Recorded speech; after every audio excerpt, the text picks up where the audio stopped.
Hello বন্ধুরা, good morning. আমি lima. কেমন আছো তোমরা সবাই? আশা করছি তোমরা সবাই খুব ভালো আছো এবং সুস্থ আছো। আমরাও ভালো আছি, সুস্থ আছি। আরও একটি নতুন সকাল, নতুন ব্লগে তোমাদের সকলকে জানাই অনেক স্বাগত আর আমার তরফ থেকে অনেক ভালোবাসা। ঘড়িতে এখন বাজে প্রায় 8টার কাছাকাছি, কারণ বুঝতেই পারছো আবহাওয়াটা একটু ঠান্ডা, এজন্য একটু ঘুম থেকে উঠতে দেরি হয়ে যাচ্ছে। কারণ কি বলো তো, এই কয়েকদিনে যে প্রচুর পরিমাণ গরম পড়েছিল তাতে তো একদমই স্বস্তির নিঃশ্বাস অবধি ফেলা যাচ্ছিল না, এত পরিমাণ তাপের ব্যাপার ছিল। এই জন্য এই 2-3 দিন একটু বৃষ্টি হচ্ছে বলে আবহাওয়াটা বেশ নরম, এই জন্য ঘুমটাও খুব ভালো হচ্ছে। আর তোমরা কে কোথা থেকে আমার ভিডিওটা দেখছো সেটা অবশ্যই জানিও, আর অবশ্যই ভিডিওটা স্কিপ না করে দেখো বন্ধুরা।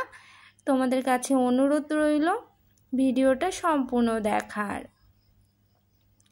আর এই যে আমি তো সকাল সকাল উঠে পড়েছি, খুব সকাল আবার না, উঠতে উঠতে প্রায় 8টা বেজে গেছে। উঠে সর্বপ্রথম ব্রাশটা করে নিচ্ছি, আর তার সাথে আমার বরের জলখাবার বলতে পারো, জলমুড়িটা ভিজিয়ে রাখছি। কারণ একটু কিছুক্ষণ না ভিজলে খেয়ে কোনো উপকার নেই, এই জন্য।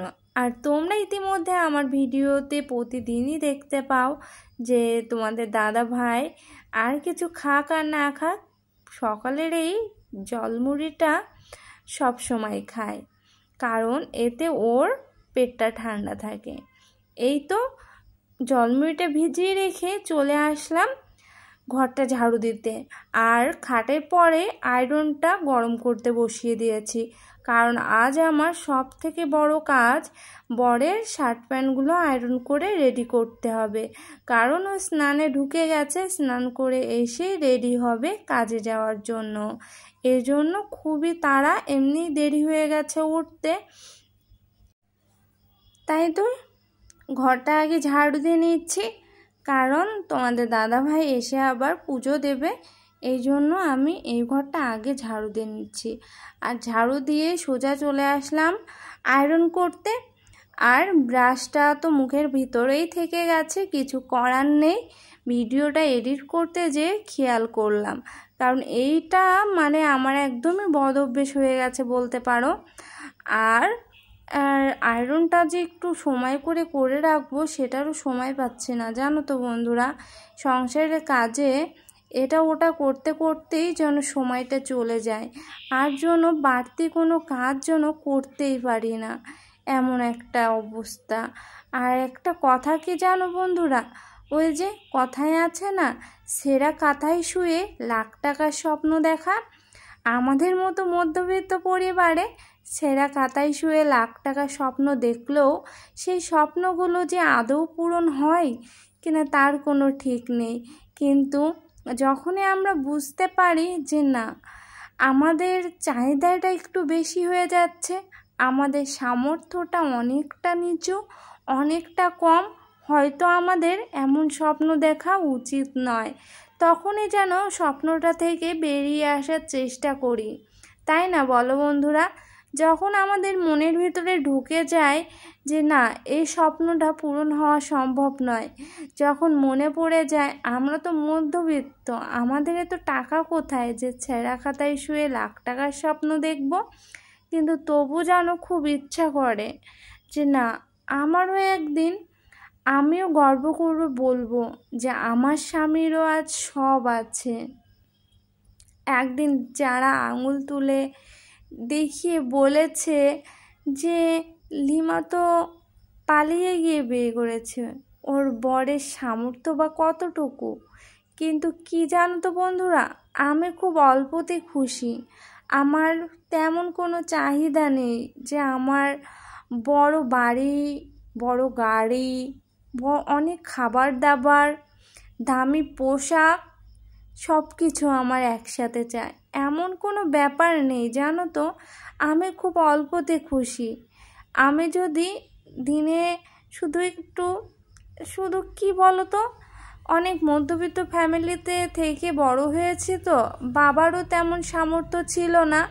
আজ স্বামীরও যেটুকু আছে হয়তো বাবার থেকে একটু হলেও বেশি আছে, কিন্তু আমি তাতেই খুশি। এর থেকে বেশি চাহিদা করতে ইচ্ছা করে না, কিন্তু জানি ওই যে অভাব দেখে বড় হয়েছি, তাই অভাবটা যেন বুঝতে পারি যে না, আমি আমার সংসারটাকে কোনোভাবেই অভাবে পড়তে দেব না। এটা ভেবেই নিজেকে অনেকটা সামলে নিই যে না, আমাদের মতো ফ্যামিলিতে বেশি চাহিদা করাটা একদমই ঠিক নয়। যতটুকু রোজগার ততটুকুর মধ্যে আমাদের শখগুলো পূরণ করতে হবে, তাই না বলো? এই তো চলছে। তোমাদের সাথে কথা বলতে বলতে বিছানাটাও গুছিয়ে নিলাম, আর ওদিকে তোমাদের দাদাভাই রেডি হচ্ছে, ওর সাথে একটু কথা বলছিলাম আর বিছানাটা গুছিয়ে নিলাম। আর আমরা বাড়িতে যখন দুজন থাকি তখন মানে কন্টিনিউয়াসলি কথা বলতেই থাকি, কথার জন্য শেষই হয় না। এটা ওঠা নিয়ে যেন কথা চলেই যায়, কারণ কথা বলবোই বা কার সাথে বলো? বাড়িতে তো আমরা দুজনই। আর কি বলো তো, আমার না এই অভ্যাসটা আগেও ছিল না, এখনও নেই, যে হচ্ছে গেলে পাড়ায় বেরিয়ে গল্প করব, চেনা হোক অচেনা হোক। অনেকে দেখবে বিকেল হলে বাইরে যায়, পাড়ায় বেরোয়, কিংবা অনেক ভাড়া বাড়িতেও দেখবে যে অন্য ফ্ল্যাটে গিয়ে গল্প করে, কিন্তু আমার না ভালো লাগে না। আমি যেন কেমন যেন একটি হয়ে গেছি, বাড়ি ছেড়ে থাকতে থাকতে আরও যেন কেমন হয়ে গেছি, পুরো নিজেকে যেন একটা বদ্ধ জানালার মতো ঘরে আটকে রেখেছি বলতে পারো। তোমাদের দাদা ভাই থেকে থেকে আমাকে বেরোতে বলে, কিন্তু আর ইচ্ছা করে না জানো। নিজের জীবনটাকে একটু একটু করে থেকে বুঝতে পারছি যে জীবনটা অতটাও সহজ না। ওই যে ছোট্টবেলার জীবনটা, পড়াশুনো করো, খাওয়া দাওয়া করো, খেলাধুলা করো, ঘুরে বেড়াও, এটাই হয়তো অনেকটা ভালো ছিল। তাই তোমাদের দাদাভাইকে সেদিনকে বলছিলাম যে ছোটোবেলাটা যদি ফিরে পেতাম তাহলে আর বড় হতে চাইতাম না, কারণ বড় হয়ে আজ বুঝতে পারছি যে বড় হওয়ার জ্বালাটা ঠিক কতটা দুশ্চিন্তা, কতটা পিছুটান, কতটা চিন্তার মধ্যে জীবনটা কাটাতে হয়। ছোটোবেলায় জীবনটাই সব থেকে সেরা ছিল জানো, কোনো টেনশান ছিল না, কোনো পিছু টান ছিল না, খাও দাও ঘুরে বেড়াও, ওটাই অনেকটা ভালো ছিল জানো। এই যে তোমাদের দাদা ভাই এইমাত্রই আসলো, আমি পুজো দিয়েছি বেশ কিছুক্ষণ হলো, অনেকক্ষণ পর ক্যামেরাটা অন করলাম। তোমাদের দাদাভাইকে কদিন ধরে বলছিলাম যে আমার খুব আইসক্রিম খেতে ইচ্ছা করছে, আইসক্রিম কিনে নিয়ে এসো। তা তোমাদের দাদাভাই একটাই আইসক্রিম নিয়ে এসছে। কোন আইসক্রিম? আমার জন্য, কারণ ও একটু কাশি হচ্ছে, এই জন্য সেটাই দুজনে মিলে খেয়ে নিলাম। আর আমি আইসক্রিম খেতে প্রচুর পরিমাণ ভালোবাসি জানো তো। আর এই জন্য তোমাদের দাদাভাই যদি মনে থাকে তাহলে আমার জন্য আমি যেটা একবার চাই সেটা আমাকে দেওয়ার চেষ্টা করে, এটাই আমার কাছে অনেক।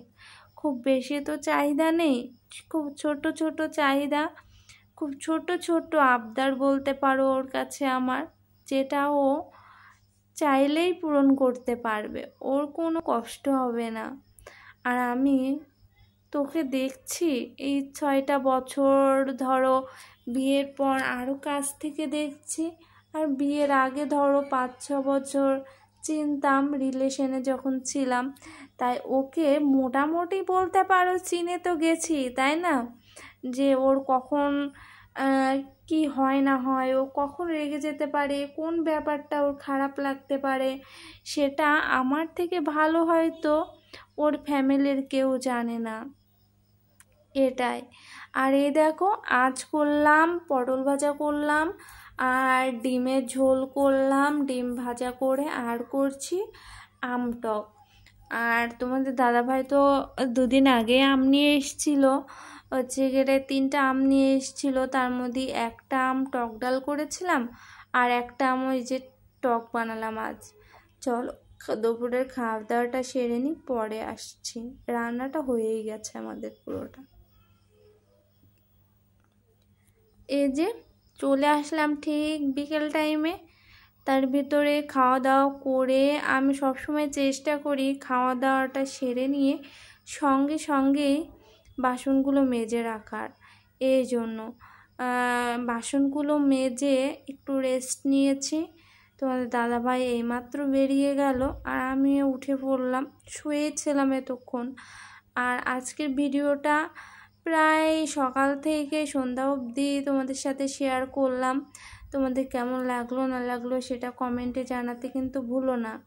আর আমার ভিডিওগুলো তোমাদের কেমন লাগছে না লাগছে সেটাও কমেন্টে জানিও। আর এই যে সন্ধ্যা হয়েই গেছে প্রায়। ভালো করে ফ্রেশ হয়ে এসে মুখে একটু পাউডার লাগিয়ে নিয়েছি, সিঁদুরটাও পরে নেব। নিয়ে আমি কি করব জানো তো, আমি হচ্ছে সন্ধে দেওয়ার জন্য রেডি হচ্ছে বলতে পারো। সন্ধ্যাটা লেগে গেলেই সন্ধ্যাটা দিয়ে নেব আর তারপর ভিডিওটা এডিট করতে বসবো তোমাদের জন্য। আর আমি যতটা পারি তোমাদেরকে ভিডিওটা শেয়ার করার চেষ্টা করছি, যতটা আর কি আমার যোগ্যতা বলতে পারো। তোমরা একটু আমাকে এভাবেই সাপোর্ট করো, এভাবেই সাপোর্ট দিও, আমার পাশে থেকো। আশা করছি তোমাদের ভালোবাসা পেলে আমি আরও একটু একটু করে এগোতে পারবো। আর আজকের ভিডিওটা এতটুকুই রইল বন্ধুরা। তোমরা সবাই সুস্থ থেকো, ভালো থেকো। দেখা হচ্ছে নতুন একটা ভিডিওতে। টাটা বন্ধুরা।